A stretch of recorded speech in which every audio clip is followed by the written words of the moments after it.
ನಮಸ್ಕಾರ, ಇದು ಕೆಂಗೇರಿ ವಾಹಿನಿ. ಹೇಗಿದ್ದೀರಿ ಎಲ್ಲರೂ? ಸ್ನೇಹಿತರೆ, ಸದ್ಯ ರಾಜ್ಯದಲ್ಲಿ ಸಿ.ಟಿ. ರವಿ ವರ್ಸಸ್ ಲಕ್ಷ್ಮೀ ಹೆಬ್ಬಾಳ್ಕರ್ ನಡುವಿನ ಮಾತುಕತೆ ಜೋರಾಗಿ ನಡೆಯುತ್ತಿದೆ. ಬೆಳಗಾವಿಯ ಸುವರ್ಣಸೌಧದಲ್ಲಿ ನಡೆಯುತ್ತಿರುವ ಅಧಿವೇಶನದಲ್ಲಿ ಸಿ.ಟಿ. ರವಿರವರು ರಾಹುಲ್ ಗಾಂಧಿ ಅವರನ್ನು ಡ್ರಗ್ ಎಡಿಕ್ಟ್ ಎಂದು ಹೇಳುತ್ತಾರಂತೆ. ಅದರ ತಿರುಗೇಟಾಗಿ ಲಕ್ಷ್ಮೀ ಹೆಬ್ಬಾಳ್ಕರ್ ರವರು ಕೊಲೆಗಾರ ಎಂದು ನಿಂದಿಸಿದ್ದಾರೆ. ಏಕೆಂದರೆ ಸಿ.ಟಿ. ರವಿರವರ ಕಾರ್ ಆಕ್ಸಿಡೆಂಟಿನ ಕುರಿತು ಕೊಲೆಗಾರ ಎಂದು ನಿಂದಿಸಿರುತ್ತಾರೆ. ತದನಂತರ ಸಿ.ಟಿ. ರವಿರವರು ಲಕ್ಷ್ಮೀ ಹೆಬ್ಬಾಳ್ಕರ್ ರವರನ್ನು ಬಳಸಬಾರದ ಪದ ಬಳಸುತ್ತಾರಂತೆ. ತಕ್ಷಣವೇ ಲಕ್ಷ್ಮೀ ಹೆಬ್ಬಾಳ್ಕರ್ ರವರು ಕಣ್ಣೀರು ಹಾಕುತ್ತಾ ಸಭಾಪತಿ ಹತ್ತಿರ ತೆರಳಿ ದೂರು ನೀಡುತ್ತಾ ಹೋಗುತ್ತಾರೆ. ಸಿ.ಟಿ. ರವಿರವರ ಮೇಲೆ ಕೂಡಲೇ ಎಫ್ಐಆರ್ ಆಗುತ್ತೆ, ಬಂಧಿಸಲಾಗುತ್ತೆ, ಕೋರ್ಟ್ನಲ್ಲಿ ಪ್ರೆಸೆಂಟ್ ಕೂಡ ಮಾಡಲಾಗುತ್ತದೆ ಹಾಗೂ ಜಾಮೀನು ಕೂಡ ಲಭ್ಯವಾಗಿ ರಿಲೀಸ್ ಆಗುತ್ತಾರೆ. ಕಾಂಗ್ರೆಸ್ ನಾಯಕರು ನಾವು ಇದನ್ನು ಬಿಡಲ್ಲ ಎನ್ನುವ ಹಂತಕ್ಕೆ ತೆಗೆದುಕೊಂಡು ಹೋಗುತ್ತೇವೆ ಎಂದು ಹೇಳುತ್ತಿದ್ದಾರೆ.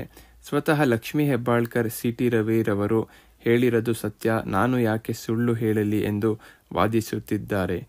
ಸಿ.ಟಿ. ರವಿ ಇಂತಹ ಮಾತು ಹೇಳಿರೋದು ಸತ್ಯ ಅಥವಾ ಸುಳ್ಳು ಎಂದು ರಾಜ್ಯದ ಜನಕ್ಕೆ ಗೊತ್ತಾಗಬೇಕಾಗಿದೆ. ಒಂದು ವೇಳೆ ಇಂತಹ ಪದ ಬಳಕೆ ಆಗಿದ್ದರೆ ಕ್ರಮ ಕಾನೂನು ರೀತಿಯಲ್ಲಿ ಹಾಗೂ ಪಕ್ಷದ ರೀತಿಯಲ್ಲಿ ಕೂಡ ಕೈಗೊಳ್ಳಬೇಕಾಗುತ್ತದೆ. ಅಥವಾ ಲಕ್ಷ್ಮೀ ಹೆಬ್ಬಾಳ್ಕರ್ ರವರು ಸುಳ್ಳು ಹೇಳಿದರೆ ಅವರ ಮೇಲೆಯೂ ಕೂಡ ಕ್ರಮ ಕೈಗೊಳ್ಳಬೇಕಾಗಿದೆ. ಸದ್ಯದ ಮಟ್ಟಿಗೆ ಒಂದು ವಿಡಿಯೋ ವೈರಲ್ ಆಗುತ್ತಿರುವುದನ್ನು ನಾವು ನೋಡಬಹುದು.